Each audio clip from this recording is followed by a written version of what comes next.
So, ang discussion naman po natin ngayon is mga two-door ni Fujidenso po na ref. So, meron po tayong INR 83HS at saka INR 103HS. So, INR po, ibig po sabihin yan is inverter no frost refrigerator. So, meron tayong 8 cubic feet at saka 10 cubic feet. So, pareho po yung no frost.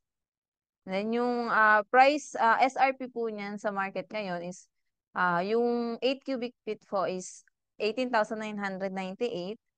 Then yung 10 cubic feet naman po is 21,498. So features po niyang dalawang yan, ay pareho po silang energy efficient inverter compressor, smart cooling technology, yung fresh zone crisper with humidity control, at saka po yung reversible po, pareho yung door nila. Then, independent temperature control at recess handle. So, pareho pong recess handle and reversible door. So, then yung ilaw po nito is LED lights.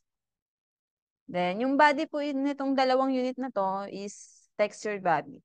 So, yung isa lang po yun nandito kasi po yung isa po is halos same lang naman po yung loob nito. So, yun. Next slide po is other features niya. Ayan po yung nabanggit ko kanina na reversible door. At smart cooling technology. Kaya po siya may smart cooling technology kasi po yung thermostat niya is electronic type na po. Then yung sa shelves po ng 8 cubic feet natin is tempered glass. Pero po yung 10 cubic feet naman po natin, ito po. Kung mapapansin nyo dyan is naka-tempered glass din po siya. Pero yung mga lumabas po ngayon or mga actual, dahil ito po ay sample unit lang po, ito po is naka-glass pa, pero yung mga nilalabas na po natin ngayon is naka-wire shelves na po. Sa 10 cubic feet po ito ha. Naka-wire shelves po sa 10 cubic feet.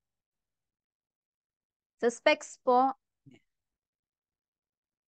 power niya ng 8 cubic, 140 watts. Same lang po pala.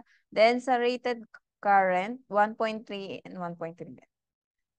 So halos same lang din naman sila ng specifications and refrigerant. Model and serial number location, makikita po natin sa likod ng unit. Product accessories, warranty card, yung ice twister. Yung ice twister po is removable po yan. So kapag once bago yung unit ni customer, wala po yan. So pwede po natin yung i-request as missing accessories po. Then meron tayong upper door left 8 stopper. Yan. So, ayun naman po yung nilalagay kapag nagpapalit tayo ng pin or nagre-reverse tayo ng door. So, the door reverse installation, sa pagre-reverse ng door, ayun lang naman po, ilalagay lang na po natin yung mga top hinge, yung mga, ililipat lang naman po natin yung mga hinges nila doon sa kabila. Pati po yung mga screw.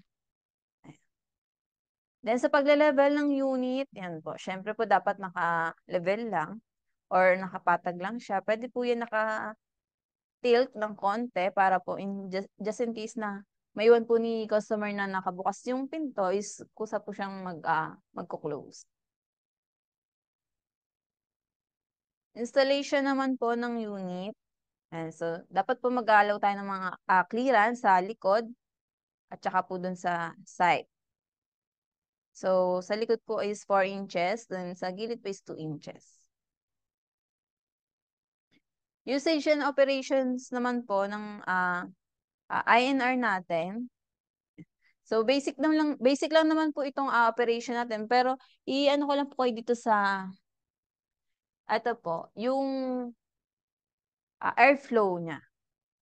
Dito po sa may freezer side, meron tayong airflow knob dito, yung summer, normal, and winter. So kapag naka-set po tayo sa summer, so ibig sabihin po niyan is mas mataas po yung airflow na mas mataas po yung airflow niya doon po sa chiller side.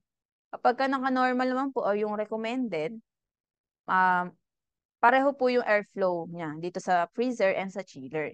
Then sa pagka-winter naman po is mas malakas po yung airflow niya dito po sa ating freezer side.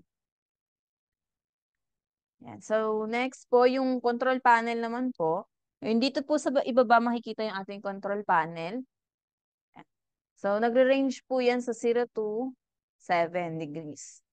So, yung pinakamalamig po is 0. Then, yung pinakamainit naman po is 7.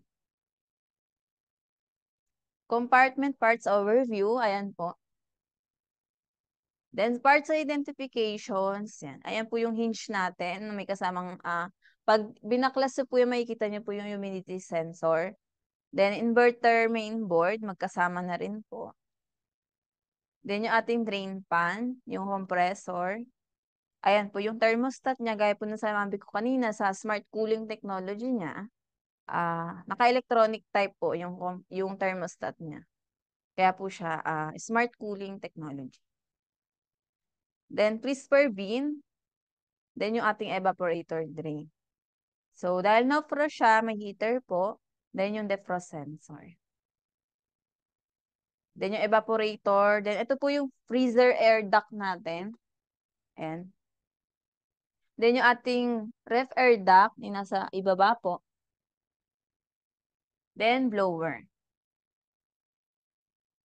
Ayan. So, ref wire shelf. So, ito po ay 10 cubic feet. Pero nakikita nyo po dito is naka-glass shelf siya. Dahil sample lang po ito, kaya po naka-glass shelf. So, wire shelves po ito Yan. Then sa 8 cubic feet naman po natin, talaga pong naka-glass shelves po yan. Then ito yung drawer freezer zone, yung freezer shelves.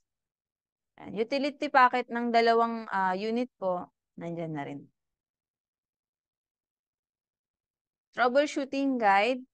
Ayan po yung mga troubleshoot guide lang. So, kunyari po, ayaw po mag-work or ayaw mag-function ng unit natin, possible po sa supply lang po natin or baka po na hindi lang siya naka-plug in ng maayos. Yan. Kapag appliance freezes or cools too much, so ayan dyan din po. Baka naman po maximum temperature tayo yan.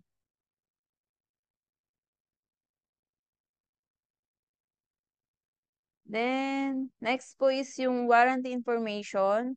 So, 5 years warranty sa compressor, 2 years lang po sa parts, and 1 year po sa service.